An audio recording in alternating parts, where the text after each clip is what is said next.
Hi, I am Louise, and I'll be the facilitator today.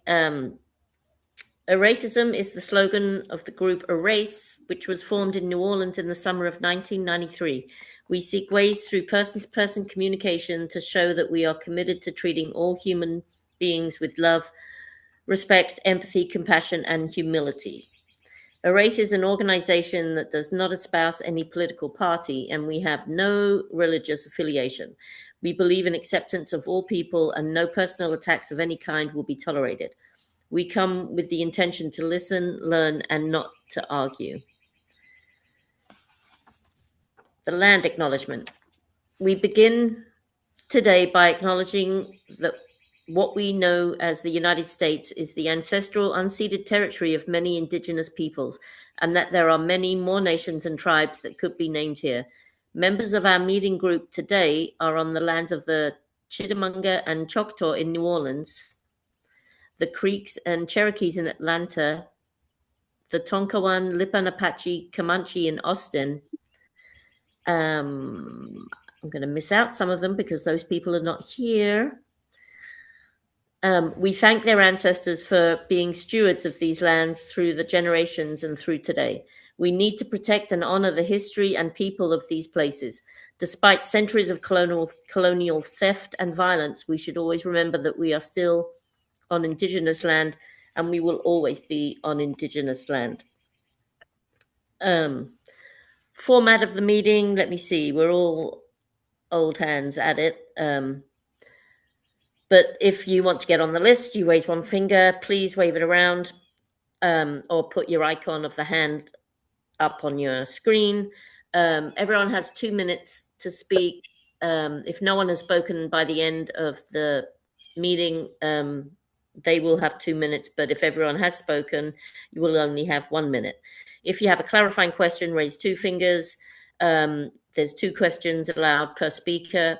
A clarifying question is, what did you mean by blah, blah? It's not just to jump in and give your own opinion or to rebuttal what they've said. You can get on the list and do it that way. Let me see. Okay. Firstly, we'll introduce ourselves, and then I'll tell you why I brought this subject. So let's have Phyllis. Good morning, everyone. I'm Phyllis. I'm in New Orleans and I've been coming to Erace since the summer of 2008. And I'm on call, so if I disappear, that's why. Okay. Nancy? Good morning. I'm Nancy. I am in the New Orleans area and I've been coming to Erace since June of 2007. Thank you. Marla? Good morning, I'm Marla. I'm in the New Orleans area. I've been coming to Erace since 2019-ish, and it's nice to see you, Marianne. Been a long time. Happy to see you. Teresa? I am Teresa. I'm in Fayetteville, North Carolina. And if I disappear, that's because our laundry room is back together. Yay. No more laundry mats for me. I'm so happy. Hey, don't I think disappear for too long, though. Well, we got to, I got my earbuds on so I can always listen. Good. We, us facilitators rely on you being here, to be honest. Marion, yay, Marion, welcome back. You look well. Marion, welcome back. You look well. Okay, let me unmute. You are unmuted. Oh, okay. Hi, everybody. I'm fine. It's nice to see everyone. Thanks, Marla, for the welcome. So I hear a little background noise, but I guess we'll get through it. Think Hopefully. because you have 2 different devices open, that your name is on the screen as Marion Lagarde. But your face is coming up with the FABC Spanish. I've hit the little dots to try to change the name and it won't change. No, it's not about the name. It's about you have 2 different devices open or 2 different accounts open. Are you maybe on a exit. laptop and a phone or an iPad? No, I'm not. Just exit maybe and then come back in. What do you think? That's what I just did. I hit the, am I still, do you still see me You're twice? still here. You don't, Yes, I we Who see see me your, once. we don't see your who face twice, but we see a black square with your full name in it. That's, whoever is the host can remove the Marion Lagarde okay, let me try that. from the meeting. I hit the rename rectangle. Oh, don't do anything, Marion. Don't Don't do do, anything. Yeah. Do you see where you can remove her from the meeting? I'm doing it. There Got it it. is. Yep. Yay. Problem solved, Marion. Okay, Okay. thanks. Thank you. Hey, Amal, welcome. Okay. Yes, I'm Amal and I'm here. Looking forward to the meeting. Good. That's all we ask. Um, so I did. I hate having to pick subjects actually, but I saw this and instead of having to read, we could watch something. So it was just a brief, like, kind of news clip, really, from Chicago area. And the reparations, of course, has always been something that is on my mind and confuses me, interests me, you know. And if we're going to do reparations, then surely Native Americans also should be receiving that. So I want to throw that into the conversation. I was just interested in what y'all's had to say about it. So without much further ado, let's start the discussion. Who wants to get on board straight away? Teresa. And then Marla. Okay, go. Well, thank you for choosing this article because growing up, I didn't think, I did not realize how ubiquitous generational wealth was. And I didn't know all the causes and everything. I grew up in the South. I feel like I got a really good Cold War math and science education because that's what was emphasized. Certainly not history. I mean, certainly not many Black people. There was the slaves and a few like sprinklings of like King and whomever. But I think what it really hit home to me is I used to live in Mexico, and one of my friends who was also an American could afford a house. She bought a house in Mexico, and I, rented a room for her. And it just kind of made me sit and ponder, like, how can this dingbat make enough money and like investments and everything that she, and it was only until years later that I realized she didn't do that. She inherited that money. Of course not. And I had an ambivalent, like when it finally hit me that, Dingbat inherited this money and that's how she bought the house. I just thought, okay, well, it makes me feel better on one thing because I can't afford a house, all the things that I'm doing. I'm not the best investor myself, but it also just thought, wow, how lucky it is that you could be born and inherit money that you didn't earn or anything. And so to bring this full circle, it's just like the people who are upset because it discriminates against white people. It's like, where do we begin? Where do we begin about that historical discrimination when we were locked out of our wealth building? I mean, it was such a big story that my mother's father could afford to buy a car, and he had to go to several places just to buy that car because no one wanted to sell a Black man a car because of the status that it would ensue, and he paid all cash.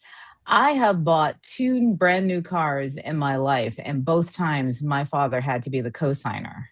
That's one of the reasons my car is about 17 years old, because if I go into a car dealership at age 55 and some MFer says that I have to have a co-signer, that'll be the end of the conversation right there. I am a grown woman and I refuse to walk into, my car, I work from home and I heard the beeper. Thank you. I'll get back on the list, but. Okay. I'll put you on. Do you want to finish that thought or? Just to say that at age 55, I cannot afford a house, or I'm assuming that I can't buy a brand new car without a cosigner, which is something I refuse to be put in the position of. So yes, I'm going to drive, and I'll tell everybody who looks at my old car, I'm driving it until the wheels fall off. Marla. Yep.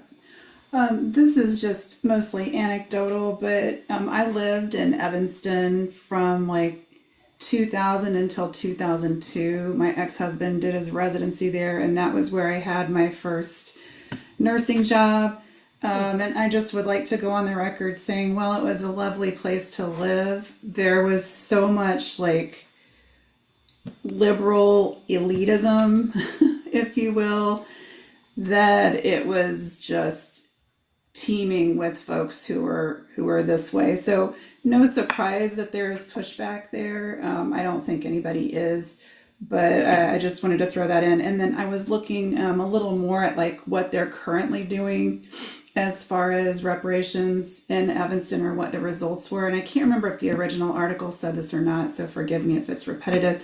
It sounds like about 200 people in the Evanston area received reparations. Like there was the redistribution of, I think they said $2 million or something like that. And they're still having town hall meetings related to national reparations and discussing them. So the dialogue is at least still open. I didn't catch the date on the article that you sent, Louise, and it was probably timely also. But anyway, just kind of interesting. And I mean, I will say it was a great place to live in many respects. I certainly appreciated the diversity of the Chicagoland area, but also there were very clear lines in the sand, it felt, when it came to how folks who looked differently from each other interacted with each other and how that all operated kind of, I mean, just akin to what you would see in any other metropolitan area in the United States. Anyway, that's it. Thank you. The list. Oh no, Teresa. Oh, Marion, and then Teresa. Is that good? All right. Oh, okay. I find this so, I'll say, interesting. The little thought came to mind when I first read the first couple of paragraphs. When there's a problem, throw money at it.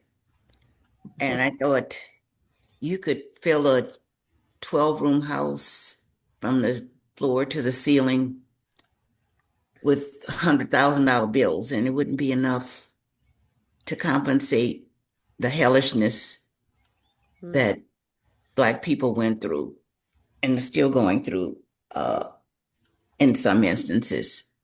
And the audacity of some people to get their panties in a twist over 25,000 is just unbelievable. Even that's too much for some people. 25,000, and not to consider that taxes would be taken out of it, and what would you have left? I really don't think money is the answer. Some people have said there have been laws passed.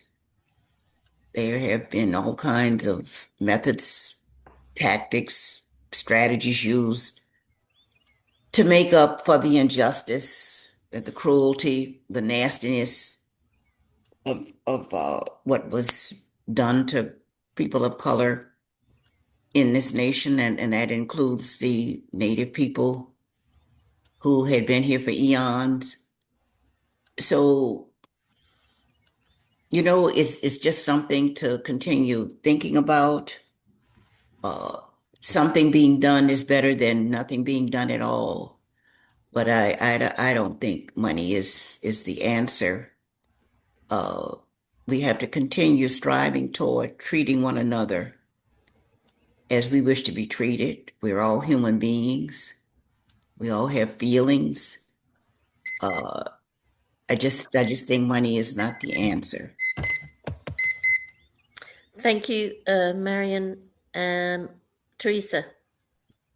And as a counterpoint, I'm going to say money is the answer, Marion, especially when it comes in the form of wealth building. I think I understand what you're saying about not just like, here's your money, But when it comes to home ownership, when it comes to life insurance policies, when it comes to universal health care, in which the wealth that you are building, it's kind of like a double negative. When you're not spending the money because you need to go to the doctor or you need a procedure, that's money that is still in your pocket that you can use for other things. And those are three very good wealth building and so I do like that there. I mean, 25,000 is a drop in the bucket, especially in that area, but I do like the idea that they're looking at investments. I mean, the reason I'm sitting in my parents' house right now is because of the GI Bill. You know, my father was able to take advantage of that. And, it's like I learned a lot of history when I was an adult because, again, I grew up in the South. They're not going to teach me anything historically or much of historically about people from my demographic and all the wonderful things that we contributed to this country. But I thought it was just absolutely abhorrent that the GI Bill was originally denied or was not used to help soldiers of color, especially Black soldiers. And when I talked to my mother about this, she said, oh, that was, my father retired in the early 80s. And so a lot of what you see about the historic racism over the GI Bill had, let's just say, evaporated. I don't know if there's any dregs of that left, but a lot of wealth building, a lot of the middle class, white middle class, was generated because of the GI Bill, because they helped them with education and buying a home. And I just thought how lucky it was for my father to retire. My father was born in 1938. He'll be 88 next month. And it was just wonderful that he was able to take advantage and that our country had progressed at least enough that he could use the benefits of the GI Bill. And so when you have it in form of something like that, but you're still thinking that is a way. I mean, unfortunately, my father's in the hospital right now. And the good thing is he did serve in the military, and that most of the bill is, I mean, he's a Vietnam vet. He served his country. He deserves every benefit that he gets, But I think my father probably would not be 87 right now if it wasn't for the excellent health care that the military does get. So I do agree with Marion about no, don't just give people money. But when you're talking about housing, healthcare, education, those are very good investments. Yeah. Okay. Thank you, Teresa. And Nancy. To build on what Teresa's saying about the when the Black soldiers returned from World War II, specifically World War II, and were denied the benefits of the GI Bill. Okay. Look at the time that we were denied the wealth building from the 1950s until, like she said, when her dad retired in the 1980s. All right, so that's 30 years. And if you look at inflation, when you could buy a house for $5,000, that by the time in I don't know what it would have been worth in 1980, but it would have been more than quadruple, double, whatever. It would have been 10 times more, 20 times, 25 times more in 1980 than it was in 1950. So that to me is $25,000 is a drop in the bucket in comparison to what if you had been granted your benefits under the GI Bill in 1950, the wealth that would have been generated from those benefits at that time in today's dollars, $25,000, nowhere comparable to that. And I think that's one of the things that people don't get, when they look at, giving reparations, or it's not. I actually had a person tell me, well, I thought that wasn't needed now. There's plenty of opportunity. Or we used to have somebody that would say that when they would come to me. There's plenty of opportunity, for, that you shouldn't feel that, you're behind. You don't need it. It's not needed now. That's not the point. The point is how far a certain group of people are behind another group of people in the same time. I guess that's my point that I'm trying to make. The wealth that would have been generated during that time while we were denied benefits, jobs, benefits, all kinds, whatever. I'll get back on the list. Okay. You want to get back on now? Oh, I can get back on that. Because it's open, right? Do you want Okay. to? All Well, right, the other go ahead. thing I feel too about reparations, and Got this you, Amal. particular person that used to come to meetings would agree with me, I think it would be very difficult to be fair and equitable as how reparations would be distributed. What criteria would you use to Right. distribute reparations? I mean, how at this much time into the future, all right, how would you determine who was a descendant of a slave and who wasn't? How would you do that? I mean, if you go by DNA and say, oh, well, if you have African descent, well, and having gone to Africa like Teresa and I did, um, most slaves, I mean, they were sent from primarily the west coast of Africa, but most slaves from Ghana were sent to Jamaica. All right. Um, did they actually make it to the United States or not? I mean, just because you take a DNA test and it says, oh, yeah, your ancestors point to here, here, here, wherever on the west coast of Africa, how do you know that? If you go back into slave records, how do you know that those are accurate? And who is that going to? Are you able to trace it from the slave records? Or do they still exist? I just don't think that there is a fair and equitable way to do that. And today, and those who are able to trace their ancestors back to a particular plantation, those would probably be the ones. I mean, and you would have to pay somebody to do that, I'm sure, or be able to trace it through. I don't know if you can go back that far through ancestry to do that. But how would they prove that? And I use myself as an example because part of on my dad's side of the family, they are from Haleburg, Alabama. But on my mom's side of the family, they are from the Bahamas and Jamaica. So their family was never enslaved. Not Thank in the you. United States, not that they weren't slaves, but not in Right, the right. United States. Which I don't think should stop them getting reparations anyway, if we agree to reparations. Sorry, Amal, you're on, babe.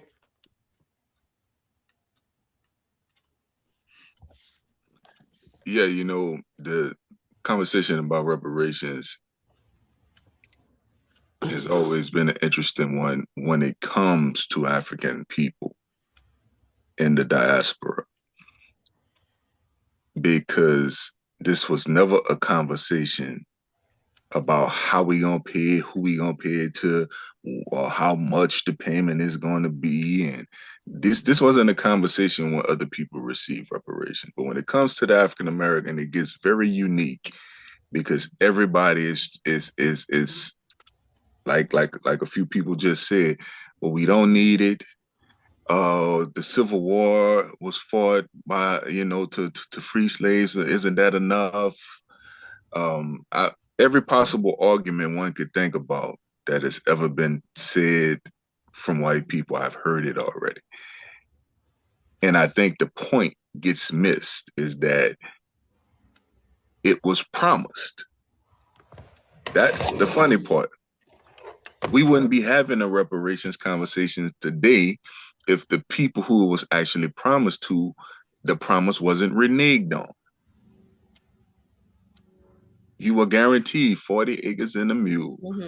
It was reneged on by I think it was General Andrews, who became President Andrews eventually. Jackson, or one of those generals. Johnson. Was it Johnson? Okay, Johnson. Andrew Johnson. Okay, and so he pulled back on it. So we wouldn't be having a reparations conversation today had it not been reneged upon. And we wouldn't have to go through this debate about who gets paid, how it gets paid, and all of that. So the fact that we're having a conversation about who and how is a problem that the United States is going to have to deal with, because at the end of the day, it was guaranteed. And it was reneged on. Seeing as the list is open, Amal, I'd like to ask you, what do you really feel about it? Like, how do you think? I know you said it's an impossibility or it's difficult, but no. That's a white people's argument. That's not Amal's argument. Well, that was okay. Go ahead. I was giving the counter to why reparations shouldn't be paid. And because this is what white people say. Like I say, the Civil War was fought to free the slaves. Isn't that enough? And does I was giving you that argument. Okay. The buzzer went off. So I'm saying that if you feel like a cash payment shouldn't be it, then should those of us, should we be tax exempt? Should we be exempt from paying taxes in this country? Free medical care, free college, or university, or vocational technical school, whatever people choose, and it's all fully paid for by the government. See, there are ways in which we can get things done, but I don't think the United States would do that, right? Okay, I gave you a bit of a lanyard there, but it's Teresa. You're welcome. Teresa's on. Go ahead, Teresa. Okay. Amal, since we're comparing what our favorite excuses for no reparations are, my favorite was I didn't own any slaves. Oh, I just love that one. I mean, how much of my tax dollars are going to wars I never fought, bombs I never dropped, guns I never fired first of all, I have never aimed a gun at a person. I have practiced shooting a gun, but so that argument to me is just like the height of BS, because we're going to pay for this they're not officially wars because Congress never declared it, but for all these little hot spots that we're bombing and whatever, our tax dollars are going to help net nation building. Do we even use that term anymore, nation building? They don't even want to say regime change. And they'll say in the same sentence, this is not regime change, although the regime is changing. I just thought, oh, George Orwell wannabe. You're going to give us that double speak? And by the way, just FYI, I had a patient who was born in 1984. And when I said, oh, did you read a book about your birth year? And she's like, what book? Oh. Oops. So we don't have to worry, if you're a liberal who loves books, we don't have to worry about people reading books, because I think civilization is going to collapse anyway. That movie, I think it's called The Idiocy, or I always say it wrong because it's not a real word. Idiocracy. Idiocracy. There we go. I told you I already say, because I want to say the real word and it's the fake word, but y'all know exactly what I mean. It's happening today. It really is in real time. And so that's another thing, like how many more $1 billion that they want to throw at this thing when they could just get the top 1% to finance it all. And it's still going into their pockets. That's the thing. I even said years ago, And we're talking decades ago, that the only reason we have war is because the war machine is so profitable. Thank you, Teresa. Amal, you're back. Yes, I am. Yes. So with the I actually commend the people in Gotcha, Phyllis.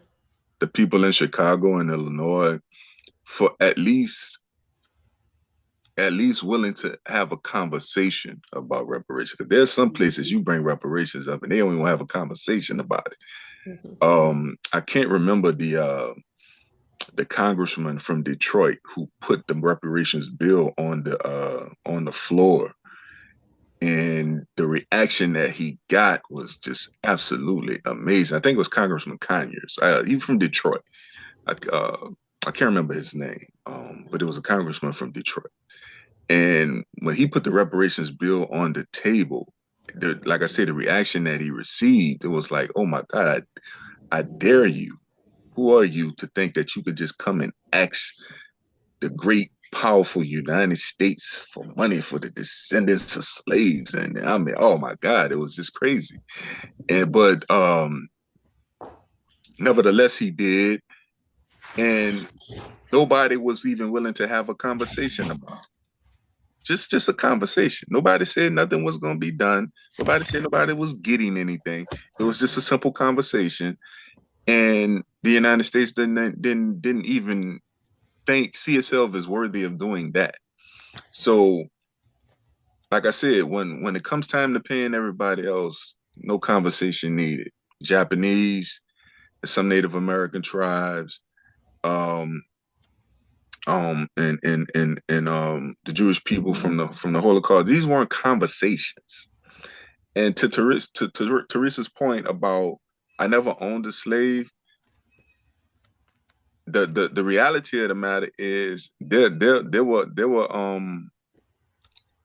people who did not own slaves, but the economy that slavery built, you benefit from. That's the point that gets missed. The economy that slavery built. Got you, Teresa. Thank you, Amal. Phyllis, you're next, and then Teresa. Go ahead, Phyllis. I was in and out, so I only heard bits of what was said, but I think I heard the idea put out to like free healthcare and not have to pay taxes and for as part of reparations. I would totally agree with that. I do think the idea that some, especially white people, think you can't just give cash money to people because they'll just squander it and not know how to manage it. And I think that's infantilizing people, human beings who probably think a lot in their life about what they would do with money if they came into some, if they had that inheritance, if they had, I myself, we joke about when I play the Powerball and win, yeah, but I never play it. So, but I think people would know what to do, and I think they would do things. I have faith that people would do things that would uplift their lives and help themselves. Thanks. Thank you. Teresa. All right. So, Amal, you reminded me of this documentary I watched, and maybe some of you did too. I put the link in the chat, the Alabama Solution. And I will admit, that is a hard documentary to watch. I watched it in bits and pieces because my soul would have plunged enormously if I would have watched it straight through. But, you make your choice. But when you're talking about the economy that slave labor generated, it's still going on in Alabama. Yay, their prison system. And when you think about that documentary, it is a hard watch.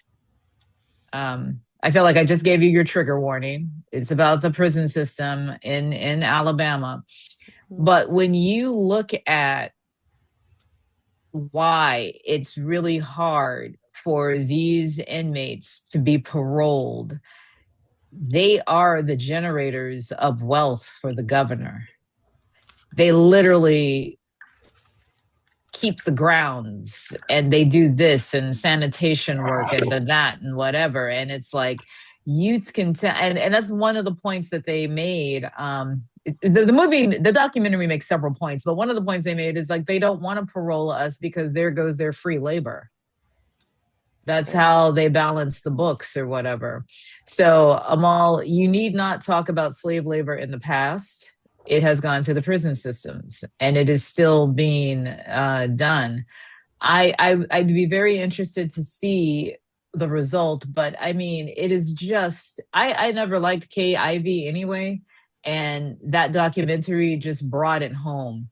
Everything you always hated about racism, she just embodies in a politician. And I could just see her like, oh, if all the, just like if all the black people went north, who would clean our houses? She she is basically that, we can't, and she doesn't say that because she's a politician. She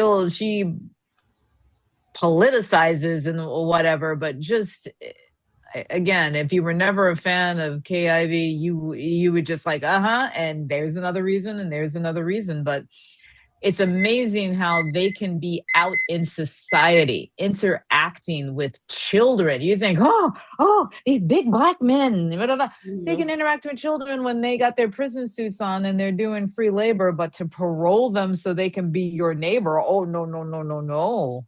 They're too dangerous. So Thank there you. you go. Marla, and then actually the list is open. So Marla, go ahead. Yeah, thank you. Yeah, just what Teresa was saying about prisons, just pointing out too about Louisiana. I mean, we still have chain gangs here, so the labor, the forced labor by prisoners in the South, it's abhorrent. I put a little link in the chat about a podcast. It's on Spotify, but it's called 40 Acres and a Lie. I think it has 3 parts. And to be honest, I've only gotten through the first episode, but and it was quite difficult to listen to.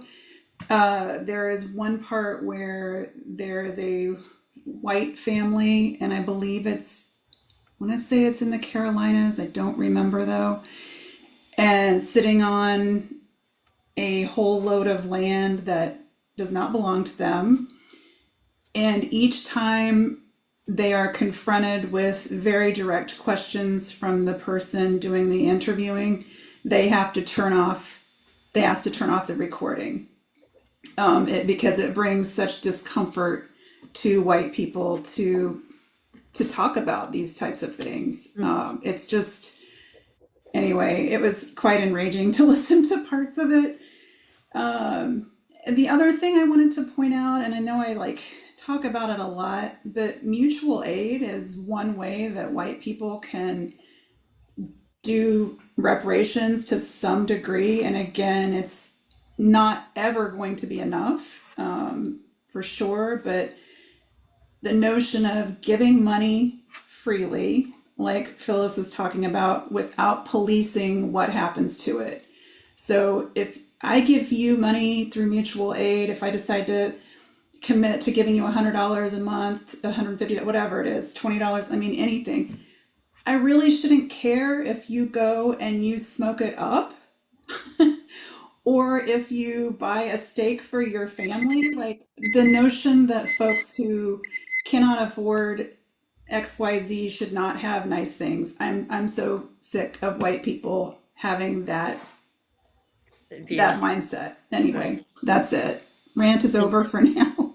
Thank you. Good rant. Phyllis, you're on.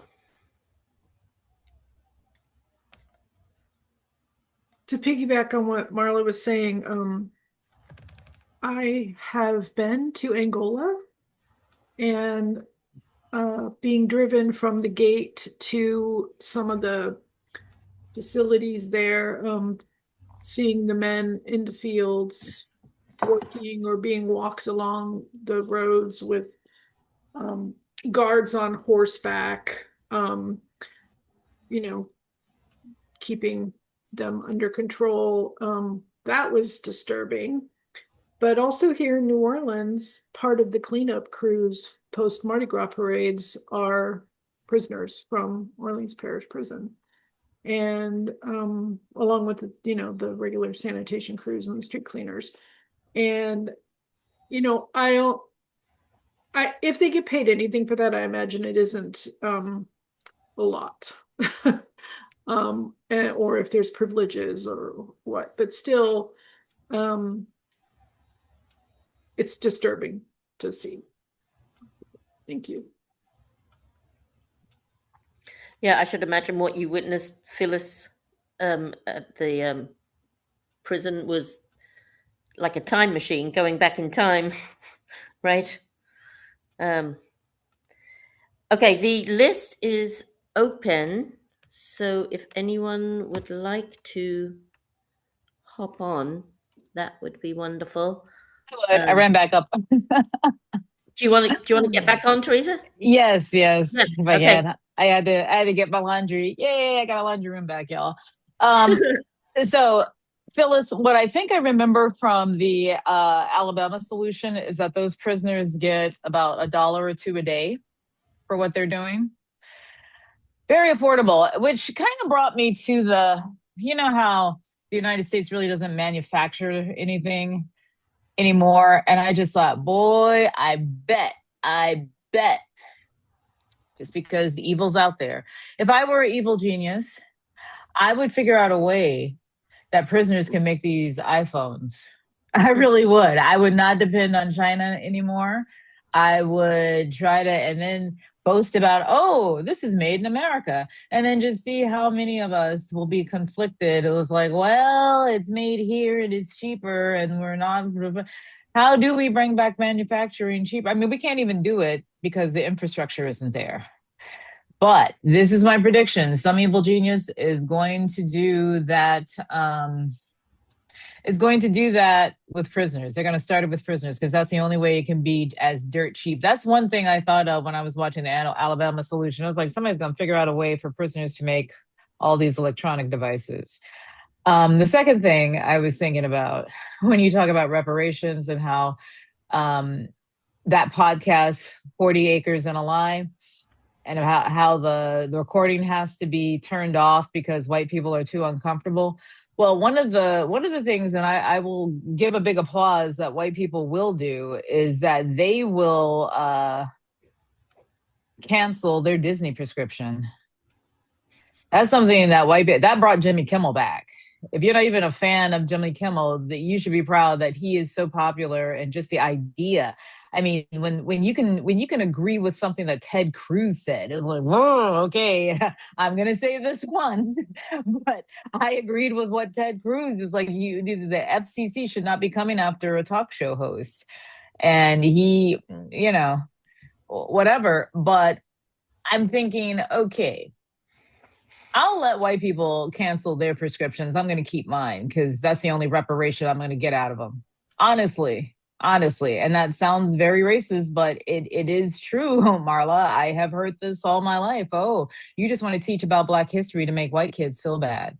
And it's just like, well, you don't care. First of all, that's not the whole point of history, period, is to not make anyone feel bad. It is history. You should learn it. But it's really interesting that when it comes to Black history, the excuse or the pushback is, oh, this is going to make white kids feel bad. Well, excluding it is going to make Black kids feel bad. You don't care about their feelings. There's no empathy there.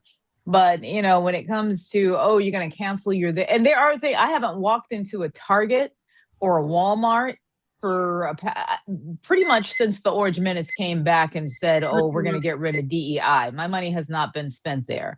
But as far as canceling subscriptions, the first thing I said was, you know what? I'm going to let the white people lead that, because why shouldn't they go out of their way just a little bit to be inconvenienced? I think that's the only honest to goodness reparations white people are willing to do, is to not spend their money in a certain place. Mm-hmm. Good point. Amal, you're up. Yeah, I was listening to something during Black History Month, and there's a debate now as to whether we need that. And I thought about it, and I said, you know what? I'm willing to concede that we don't need Black History Month if the United States is willing to teach history accurately. See, if you taught the history of this country the way that it actually happened, then I would agree. No need for Black History Month because you would be teaching United States history. But the fact that you're not willing to do that, not only are you not willing to teach the United States history accurately, but you will not even so far as to teach the contributions that Black people have made in every area of human endeavor. So just exclude us completely and limit us to, you'll talk about slavery when you want to talk about us, when you want to talk about history in that sense of the word, but you don't want to talk about it when Black people bring it up. Because after all, why do we have to keep bringing that up? Because it's history. You think, I've never heard nobody tell the Jewish community, stop talking about the Holocaust because it makes Germans uncomfortable. Show me a point in time where you've ever heard that before. It doesn't exist because it's okay for anybody else to talk about their struggle. But when Black people bring it up, why do you keep bringing up the past? And this is the reparations argument right here. If we could get them to quit talking about the past, maybe they'll forget that we owed them the reparations that they were guaranteed. Okay, thank you, Amal. Yeah, I got you, Teresa. Go ahead. Oh, I didn't know I was next. Okay. I didn't realize this was a Teresa Amal show, but thank you. It is. It's great. I was gonna say, and Amal, I thought you were gonna bring the point home. If you want us to stop talking about it, give us give us the reparations. That's one of the best ways to stop us from or to change the conversation, because the problem is not the money. It is definitely not the money. When they want to, kidnap a president and, starve out another country or whatever, there's always the money for that. Even though it's very interesting, they're running out of money. They can't have this forever war. I once looked up, and just superficially, how did the Roman Empire collapse? How did the Roman Empire collapse? Because it's just like you hear so much about the Roman Empire and then suddenly it collapsed. Well, one of the things, it expanded so much and they could not cover all their bases. And guess who's doing that now? I don't know about y'all, but I am so happy that I am rebooting my Spanish, whatever language, because it's not going to be English pretty soon. I don't know how hard it is to learn Mandarin, Mandarin? or I was just about to say Japanese. Mandarin. I was born in Japan. I don't know if Japanese people would take me, but I'll learn kanji or the first set or something. It just other than in addition to English. Or do I have to make my case among Native Americans of why I should remain on this continent? I thought about that because I just thought, well, I could teach people who don't understand math. Numerical concepts or mathematical concepts are the same in whatever language. So get my argument together. Okay, so the list is open. And if no one wants to jump on board, we could do the wrap up and just finish early. What does everyone say? That's a question to spark some conversation. Like, I'm trying to think because I. Oh well, you didn't. I don't know if you were there for the beginning. I mentioned about Native Americans, Native yeah. Indian. So there was some Native American peoples who got reparations. As a matter of fact, I was using their example for African Americans. There's some Native Americans who are tax exempt, got their own governmental structures, police. I mean, they have all of that. They're basically a sovereign nation within a nation.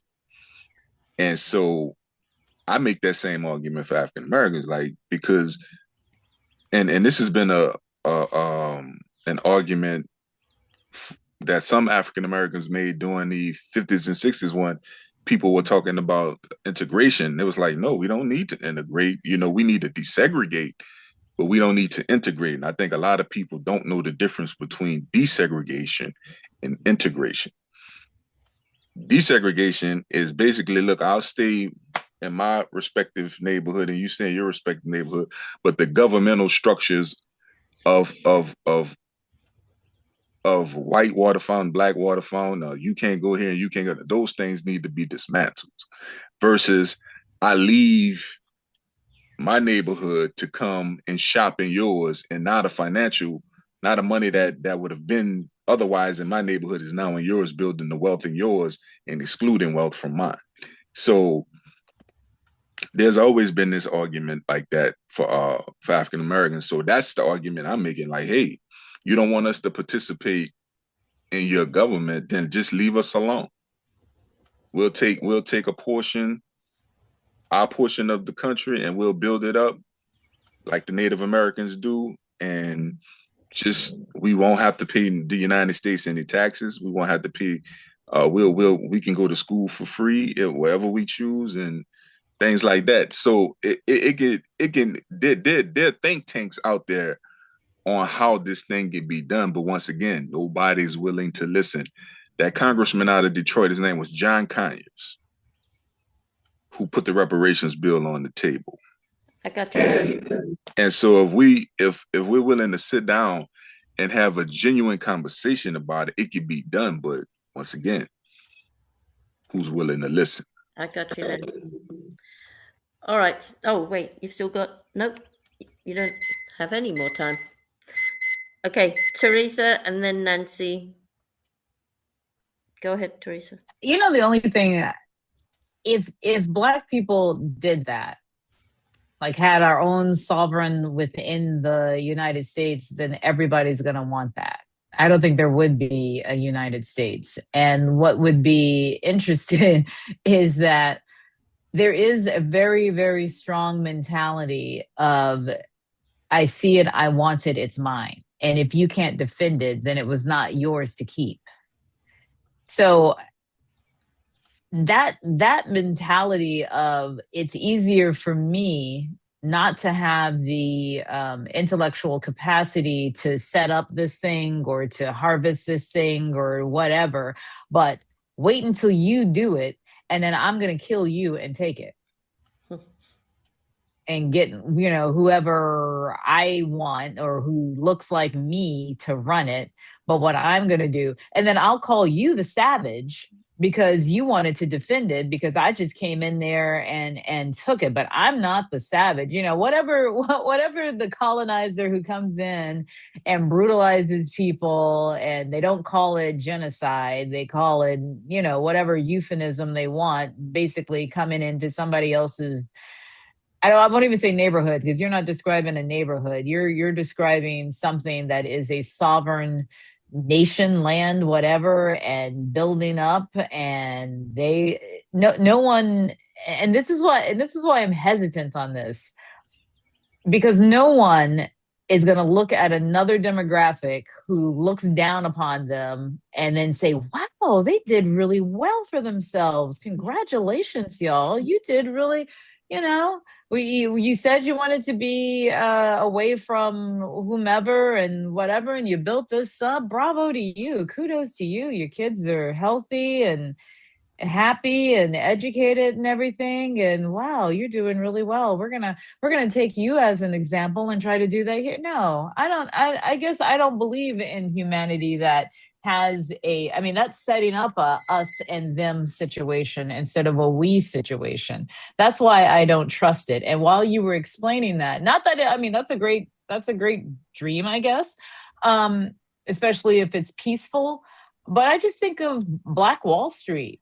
They were just waiting for a reason to burn that to the ground, Mm-hmm. waiting for whatever reason, whatever excuse.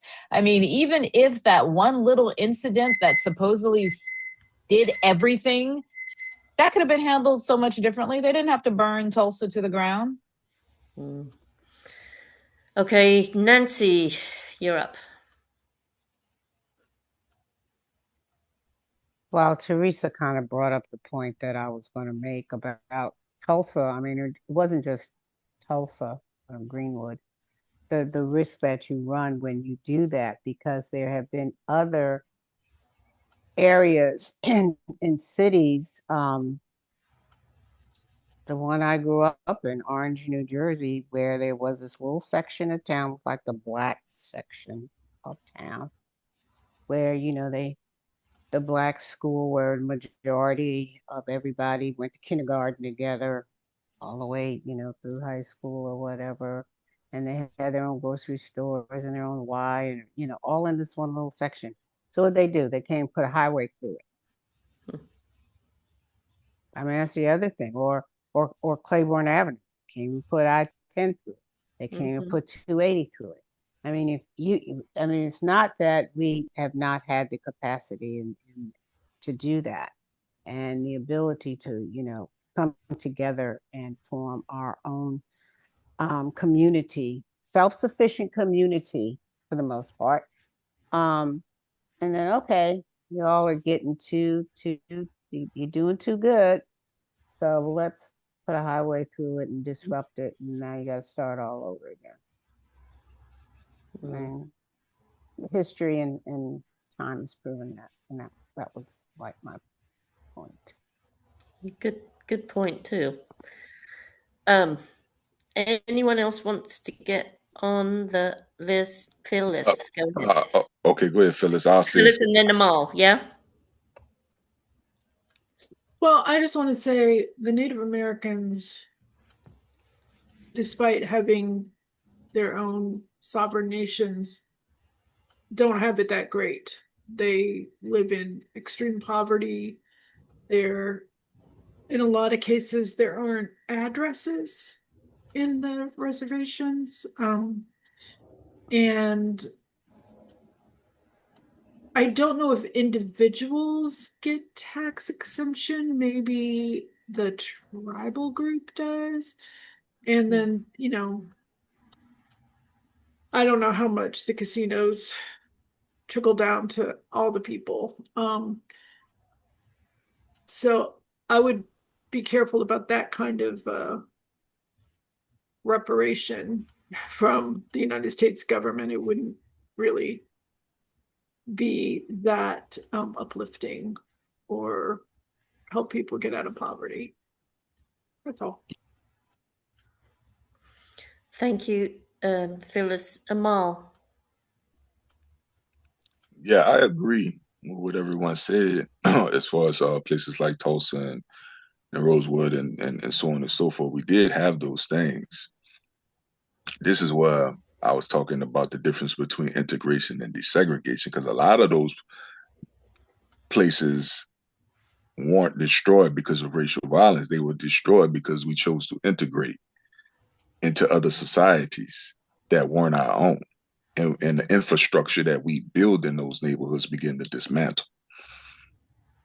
I.e., if you were here in New Orleans, it wasn't just Treme where I-10 goes through now.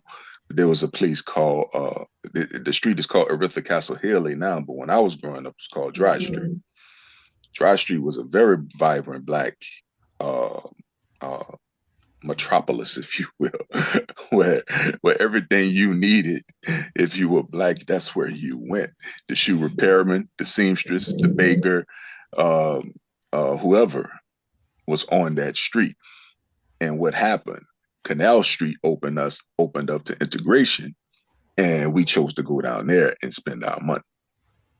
Which, if you go on the Red Castle Hill now, you wouldn't even think that it was once black businesses up and down that street. So I understand that a lot of our communities were destroyed through racial violence, but a lot of them were also equally destroyed because we chose to integrate rather than stay in our own communities and continue building them up.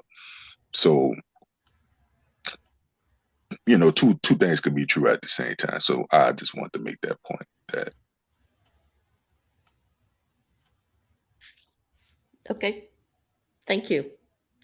I'm going to make a couple of my points that I would normally do at the end, just to see if that sparks any conversation with y'all. But the casinos, I don't know. I mean, obviously they do make money for the tribes, um, but it's a horror.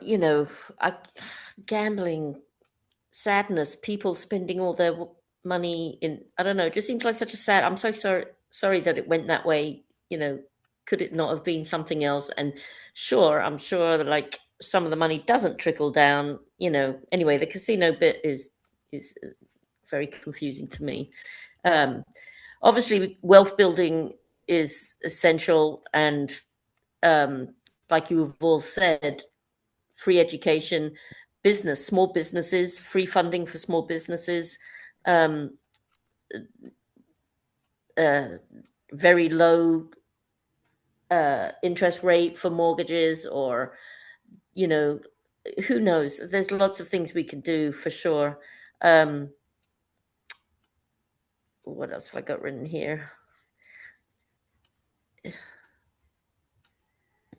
Oh, and to be honest, people say if you're not descendants of slaves, but you're black, surely your life in the United States has been one of facing racism the whole time. So I wouldn't oppose them getting any kind of money or funding or help or a step up personally. Um, the prison system, Jesus, yeah, it's just another, it's just slavery nowadays, modern day slavery. And I want to ask, what is the point of Black History Month? To be honest, I agree with you, Amal, that yeah, we need to teach it at school properly. We need to teach real history, and the Black History Month, it just seems insulting almost. I don't know. I've always thought that was just odd, and Black history is essential to American history. Clarification. Go ahead. Yeah, I wanted to know, why do you think that it's insulting? Insulting because they just get a month. It's like, yay, let's celebrate African Americans just for this 1 month. Okay, now let's get on with being racist for the rest of the month. I don't know. It doesn't. I don't think, and that's my opinion, obviously. But please tell me what yours is, and that's how I feel about it. I feel it's not. If we're not teaching proper history and we're not respecting African Americans, what's the point of this token month? I'll tell you something Okay, go ahead. Tell me something. as it relates to that. You have to look at it from the perspective of why it was started versus how it is practiced. Mm-hmm. The whole idea of Black History Month was to show and to give the contributions of those of us who are African Americans to the United States. Because Dr. Carter G. Woodson, the man who started Black History Week, because that's how it started out, as a week before it became a month, noticed that we wasn't even being talked about at all in history books at that time. There was just nothing said about us, nothing.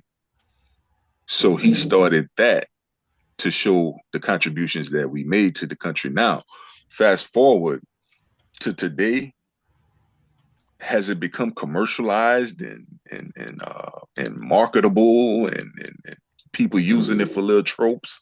Yeah, that's true. I've seen that.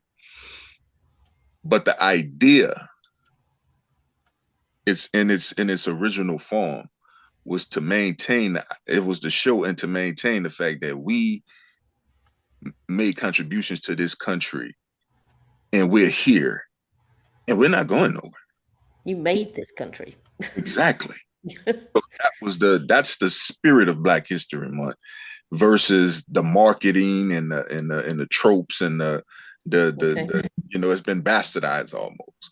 But the idea is still there because there's some history. Because once again, if you open up a lot of history books, even to this day, and particularly in a place like Texas, where slavery is being transformed into involuntary servitude, uh, um, um, other things that they're trying to change.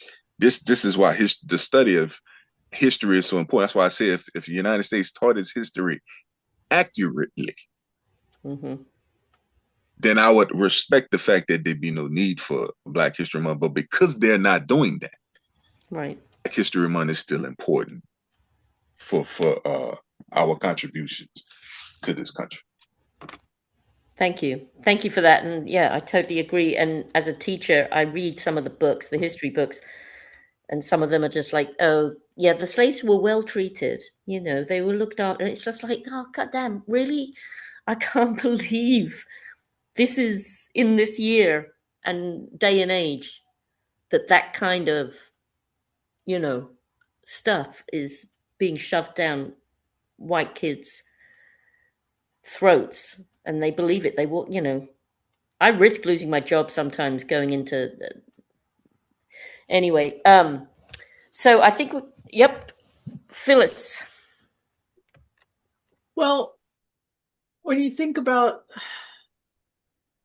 teaching, the slaves were well treated, and you don't teach about the abolitionists, you don't teach about the slave uprisings, you don't teach about John Brown, you don't teach about Nat Turner, you don't teach about Sojourner Truth. You don't teach that there's a way to contradict systems that you find unjust. And that is what I think the conservatives in this country don't want white children to be taught. They don't, it's not about their discomfort, it's the white children's discomfort. It's about the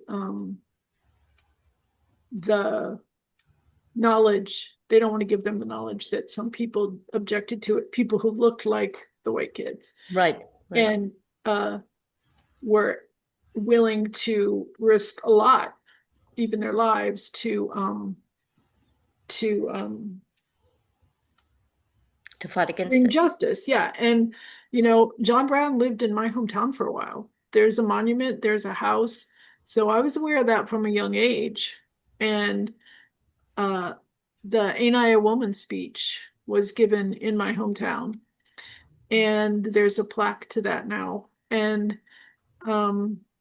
learning about those things never made me feel bad or ashamed. It just made me be like, okay, well, I need to be on the side of the people who are going to fight against this kind of thing. That was actually uplifting. So I feel like I'm using the word uplifting a lot today. Well, that's good. Sorry. Thanks. We need to be uplifted. Thank you for that, Phyllis.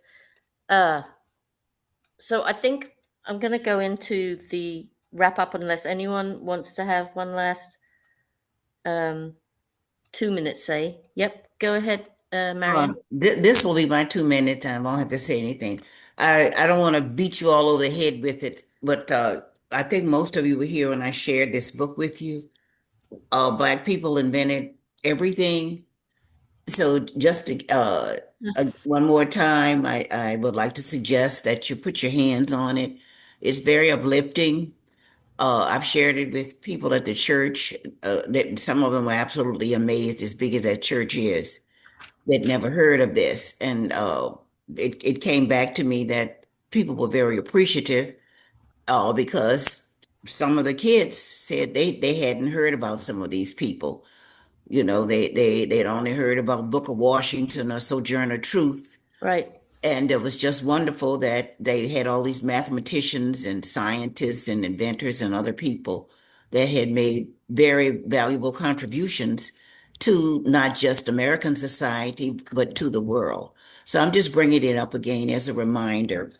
Whenever the Tangerine Man goes off on one of his rants concerning DEI, I go to the little book and it sort of gives me some comfort when he's having his hissy fit about DEI. So just once again, I'd like to share this with you all. It's an easy read, and I've told my grandchildren, some other relatives about it, and they've gotten the book too. And they Who's were, the author?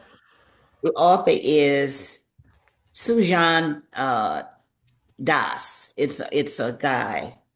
Okay. Sujan, first name Das, Dr. Sujan Das. Thank you. Yes, Das, DASS, or DAS.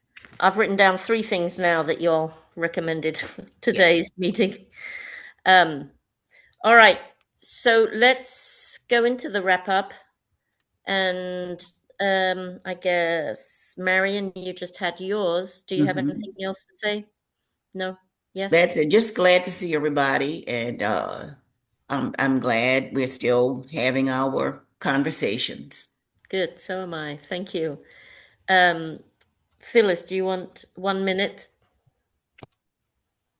I'll just say thanks for bringing the topic, and thanks everybody for the discussion and the suggestions of things to watch and read. Yeah. Okay. Thank you. Nancy. Ditto to what Phyllis said. Thank you for the topic and appreciate the information that I can, look up on my own time. Very good. Thank you. Teresa. Yeah, thank you for this topic. I got some venting out, which I always enjoy. And it's amazing that in 2026, we're still have viable conversations around this. Thank you. Amal, the last word, baby. Yeah, I wanted to recommend a documentary called Hidden Colors. It's actually a 6 series. The part 6 hasn't come out yet. But I saw the trailer for it, so it'll be coming soon. But it's called Hidden Colors. Netflix? No. You could probably pull some of it up on YouTube. I'm sure you can if you look hard enough. But anyway, it's called Hidden Colors. And there's in the 3rd series of it, it's called Hidden Colors 3, and the subtitle of it is called The Rules of Racism. And I highly recommend it because it's going to give you the rules of how racism works in the United States. And once you understand the rules of racism, then you can know how to play the game. This is a chess game we in. If you don't know that there's rules on the chessboard, then you're gonna get checkmated every time. But great article and great discussion. I wanted to mention because it was something that Marion said that sparked this thought in my mind when she mentioned President Trump and his DEI diatribes that he go through. There was a woman who got her pilot's license before Amelia Earhart did. This was a Black woman in like 1913 or somewhere prior to, and I can't remember her name, so forgive me. And Just keep going. She got that pilot's license before there was a such thing as DEI. So when the people who say that they're concerned when they get on a when they get on an airplane and they wonder if the black Mhm. women had got their pilot's license because of DEI. What's a black woman? Bessie Coleman, that's her name. She had hers before Amelia Earhart did, and she got that in the 1913s. I'm at the 19 teens rather, before there was a such thing as DEI or affirmative action, and we still talk about those things like black people are the main beneficiaries thereof. But great article. Thank you. Thank you so much.